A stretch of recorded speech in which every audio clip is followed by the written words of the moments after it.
No, you did not. Yes, I did. Oh my God. My business. Yes. Oh my God, that is so perfect. Oh my goodness. I love it. I love it. I like scrambled. I was like trying to put my hair in buns. I'm like, well, if I'm going to wear the shirt, I got to put my buns in. I love it so much. Oh my goodness. It's so cute. I love it. I got the brown one too. My guest today is my sister in media. You may recognize her as an anchor and reporter at WFAA News 8 in Dallas, Texas. Hey. She is coined, yes, you hear her, a community-focused storyteller. I just love this queen. She is the one who mobilized the Bun Ministry, and you'll recognize her from the shirt. Boy, you showing out over there. Come on, Bun Ministry. Liz, come on now. My bun's my business. I got my buns in. Welcome to Tashara Parker to Come Back with Erica Cobb. Hey, y'all.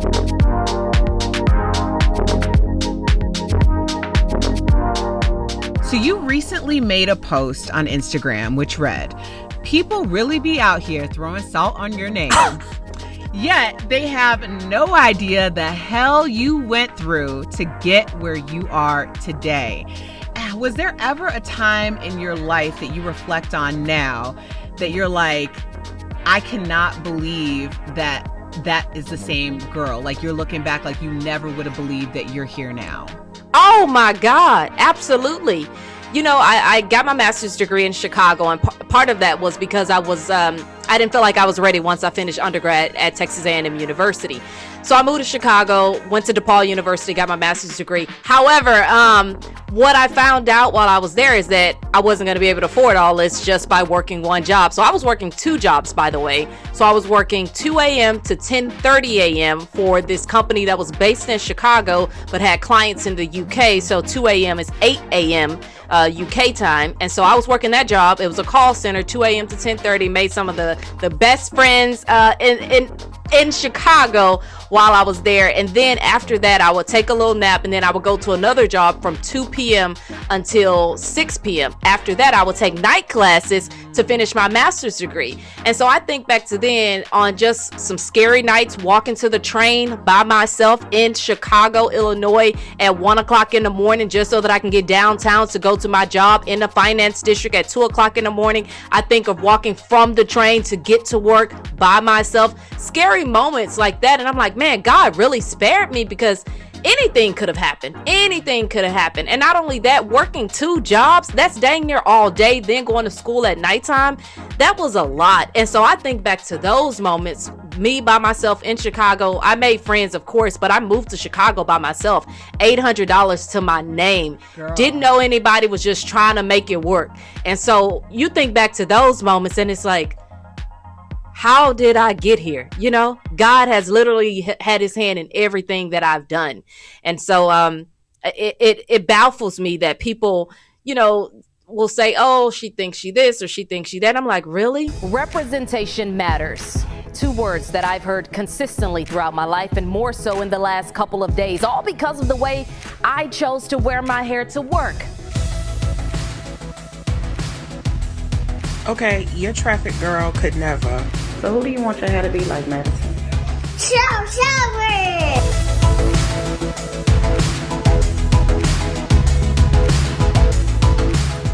You mentioned that November marked your 1 year at WFAA in Dallas.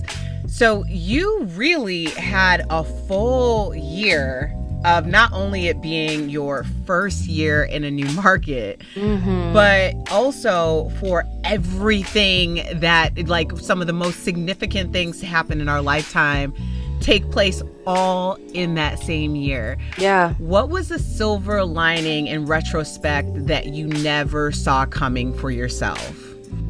I think the silver lining was the fact that, okay, so I'm partially a traffic reporter, and on our morning news show, that's usually what I'm doing, but not a lot of people's on the roads and not a lot of traffic because obviously more and more people were working from home and staying home during the pandemic.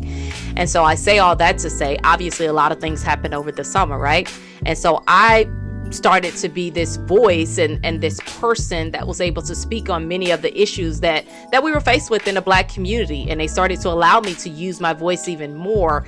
And so I think that was a silver lining for me, because a lot of folks were kind of felt like they were being put in this bubble where they couldn't use their voice, right? And none of this stuff happened, like the pandemic, had the pandemic not been going on throughout this entire last year, most of the last year, I would have been stuck doing traffic, and that's it. You know what I'm saying? I basically wouldn't have been able to explore my voice on the show in that manner had it not been for the pandemic. But, I think had I only been doing traffic at the time, in my heart, I just would have felt like I wasn't doing enough, right? I wasn't doing work that was fulfilling, and so I'm just, again, so eternally grateful for the opportunities that I have been given during this entire pandemic and continue, to be given. We're working on some big things for the month of February as well. And so, it's just been a beautiful thing to kind of grow and to see everything that I dreamed and hoped for coming into fruition. I look back at our performance reviews. We just did those. I look back at the one from last year. I always look back at the year before just to see if I've accomplished the goals that I put on my performance review. And it was so crazy. On my performance review from last year, when I first got to WFAA, I said, I want to have a significant impact. It was lengthy, but it was like, I want to have a significant impact on the morning show. So I was talking to Pastor Simmons, and he took over a church in South Dallas. And I also want to create a series that's focused on community and culture. So one of the things they did was start the King's Academy. It's only been a couple of years. And in the first year, all of that and more happened. And it's just like, wow, you really can just write it and that's it. Girl, the power of manifestation is real. Well, let's talk about you meeting this moment, girl, because I'm wearing your face on my shirt, okay? I feel like I need some buns. I need some buns up here. I ran home to put these buns in and put my shirt on so fast. I was like, I'm talking to Tashara. It's the bun ministry. I have to look the part. So we know, that you are a big supporter of Crown Act. Shout out to Crown Act. And you've chosen to rock your hair natural and, with protective styles on air. And it's come with a lot of praise and some scrutiny. But you have chosen to mobilize the bun ministry. So what is the bun ministry? Yes, the bun ministry is a collective effort. Let's start there, right? It's men and it's women really just showing up, as authentic as they can be in all different types of spaces. Because what was so crazy is when I first rocked that hairstyle that's on your t-shirt, when I first rocked that hairstyle on the morning news show at ABC Dallas, again, like you said, I received a lot of praise, but also received a lot of scrutiny for that. But what's so incredible, what has been so incredible about what has become known as the bun ministry is that all these men and women, I stress men because I'm telling you, even if they had these little afros, girl, they was putting their little afros in 3 buns, or even if they didn't have afros, they would purchase a t-shirt just to say, no, we support you. And I was like, yes, thank you. Like, it was just so beautiful to watch it unfold. And it was so organic the way that it happened. It wasn't planned. Nobody came up with this huge concept. It was just so fun to watch it unfold. And I was telling you earlier that my sorority sister just randomly said bun ministry. And I was like, that's it.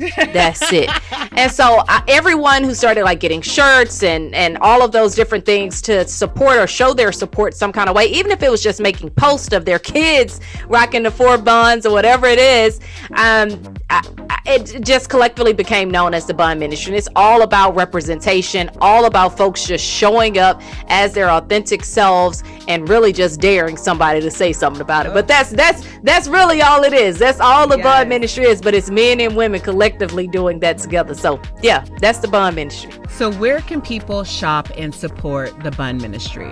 Yes, bunministry.com. Very easy. We snatched the domain real quick. bunministry.com. And where can folks find you?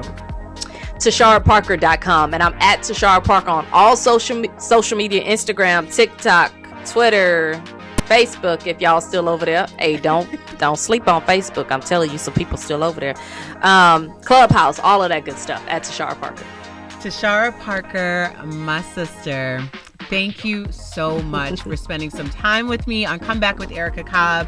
We see you, girl. We support you. And I can't wait to give you a big ol' hug because I am coming back to WFA. They make the best welcome parties. They threw me a lunch one time. Did Mexican food and everything. Yes, WFAA is the fam, girl. I am going to be back. Yeah, come back and see us. Yes, I am coming back, and I'm going to give you a big hug. I so appreciate you. Thank you so much. And like I told you before, I truly appreciate how you use your platform, your voice. We can never be the voice for all Black women, but you show up for us. So we appreciate you big time. Keep using your voice, your platform, and everything that comes along with it. And I am praying for increase because it will come your way. I just see it. I see it. It's manifesting. It's going to be beautiful. For real. We are going to be each other's passengers on our starship, honey. Come on now. Yes. Blast off. Yes. Thank you, Tashara. And Come Back Kids, you can get more exclusive content from Tashara on all podcast platforms or my online home, comeback.tv. Until next week.